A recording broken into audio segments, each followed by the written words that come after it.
पति, पत्नी और नौकरानी। शीतल और अभिमन्यु की शादी को 5 साल हो चुके थे, लेकिन अभी तक उनका कोई बच्चा नहीं हुआ था।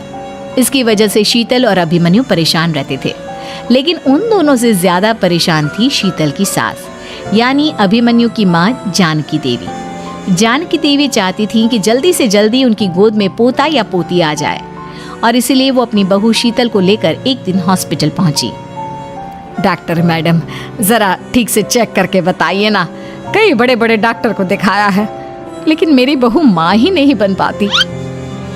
मैंने शीतल को बहुत अच्छे से चेकअप किया है। देखिए, बात यह है कि शीतल के अंदर माँ बनने की कैपेसिटी नहीं है। ये आप क्या कह रही हैं डॉक्टर साहब? कोई तो इलाज होगा ना, कोई दवाई दे दीजिए।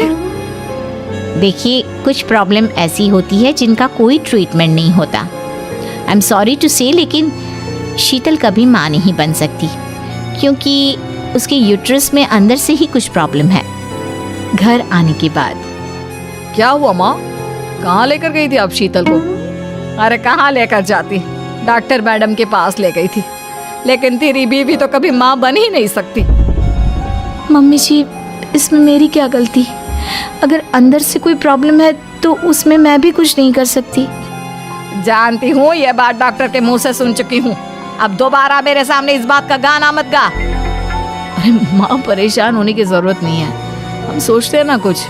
अरे क्या सोचेगा तू? जब डॉक्टर कह चुका है कि तेरी बीवी माँ नहीं बन सकती, तो बता क्या सोचेगा तू? कहाँ से लाएगा बच्चा? माँ, ये तो मैं भी नहीं जानता। अभिमन्यु, क्यों ना हम अनाथ आश्रम से एक बच्चा गोद ले आए? क्या फर्क पड़ता है बच्चा हमारा हो या गोद लिया हुआ? हाय, बड़ी बातें बनाने वाली। क्या फर्क पड़ता है? अरे क्यों फर्क नहीं पड़ता? मुझे इस वंश को आगे बढ़ाने के लिए मेरे बेटे का खून चाहिए, किसी दूसरे का नहीं। लेकिन माँ, अब जानती है कि ये अब पॉसिबल नहीं है। मैं कुछ नहीं जानती। मैं किसी पराये की औलाद को इस घर में अपना पोता या पोती बन के बढ़ता हुआ नहीं देख सकती। मेरा वंश मेरे बेटे के खून से ही आगे बढ़ेगा। लेकिन मम्मी जी, ऐसा कैसे हो पाएगा? आप अच्छी तरह जानती है ना, मेरा और अभिमन्यु का बच्चा नहीं हो सकता। तो मैं अपने बेटे की दूसरी शादी करवाऊंगी, और अपनी दूसरी बीवी से ये मुझे बच्चा पैदा करके देगा। ये आप क्या कह रही हैं माँ? मैं किसी और से शादी नहीं करने वाला। मेरे रहते हुए आप अभिमन्यु की शादी किसी और से करवाएंगी? मम्मी जी, आप ऐसा कैसे कर सकती हैं? तू बस देखती जा बहू, मैं ऐसा कैसे कर सकती हूँ। कुछ दिनों के बाद, अभिमन्यु, मैंने तेरे लिए लड़की ढूंढ ली है। माँ, मैं आपको कितनी बार समझाऊं? मुझे किसी से शादी नहीं करनी है। पहले मेरी बात सुन।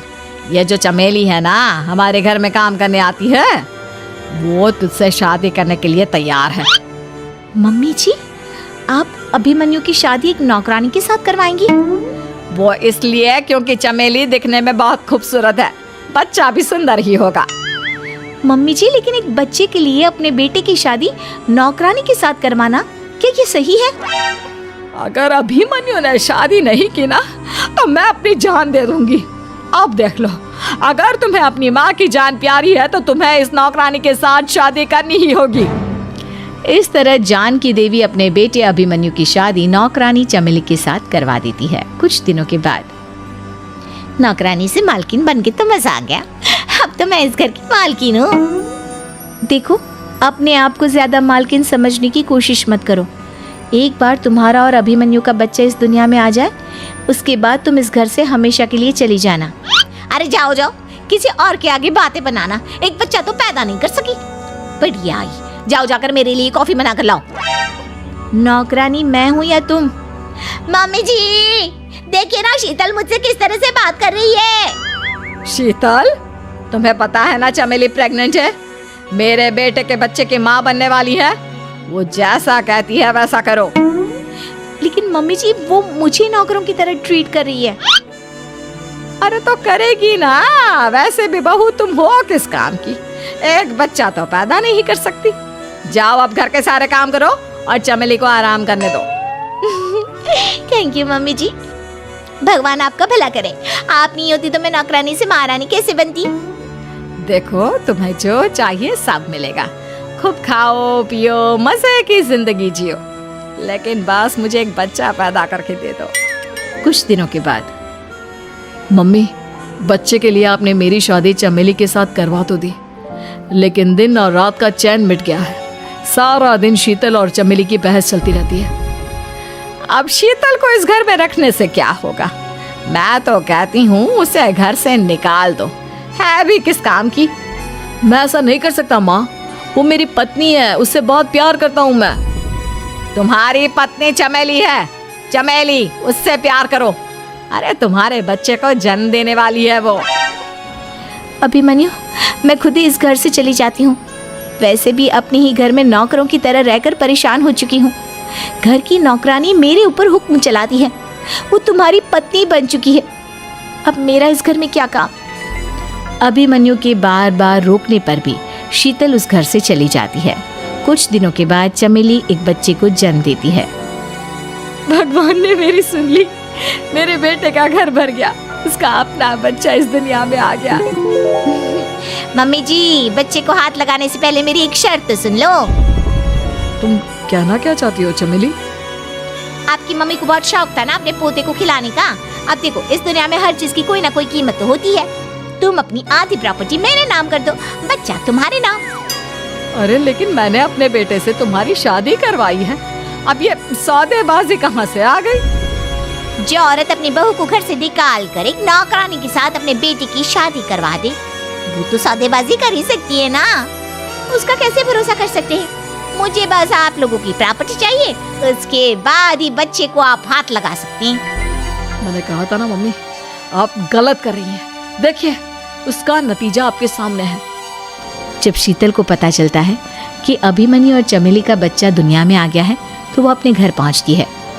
अभिमन्यु, कहाँ है आपका बच्चा? क्या मैं उसे देख सकती हूँ? कुछ भी मत पूछो शीतल, माँ की हुई एक गलती हम लोगों पर भारी पड़ रही है। वो नौकरानी अपनी औकात पर आ गई है और अब हमसे अपनी आधी प्रॉपर्टी मांग रही है, वो भी बच्चे के बदले में। एक बात कहूँ अभिमन्यु, आप उससे कुछ भी देने से मना कर दो। अरे कैसी बात कर रही हो? मेरे बेटे की औलाद है उसके पास, ऐसे कैसे मना कर दे? मम्मी जी, वो अभिमन्यु का बच्चा नहीं है, वो चमेली और उसके बॉयफ्रेंड का बच्चा है। ये तुम क्या कह रही हो शीतल? ये देखिए वीडियो, चमेली और उसका बॉयफ्रेंड आपस में बातें कर रहे हैं कि उन दोनों ने मिलकर आपको बेवकूफ़ बनाया है और अब इस बच्चे के बदले आपसे प्रॉपर्टी भी हड़प लेंगे। हे भगवान, ये मुझसे क्या हो गया?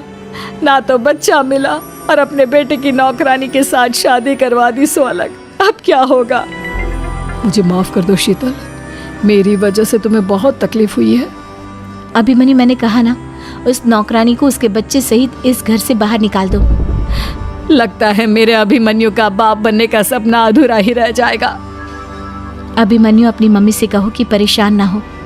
आपको याद है एक बार हम एक IVF सेंटर गए थे, मैंने फिर से वहाँ जाकर बात की थी और आपको पता है इस बार मैं प्रेग्नेंट हूँ, क्योंकि हमने वहाँ पर प्रोसीजर करवाया था जिसकी वजह से मैं प्रेग्नेंट हो गई थी और इस बात का पता मुझे बस कुछ महीने पहले ही लगा है। हमारा बच्चा इस दुनिया में आने वाला है अभिमन्यु। मुझे माफ कर दो शीतल बहू, मुझसे बहुत बड़ी गलती हो गई। कोई बात नहीं माँ, लेकिन अब हमें उस धोखेबाज नौकरानी को इस घर से बाहर निकालना है और इस घर की मालकिन को वापस घर लाना है, वो भी अपने बच्चे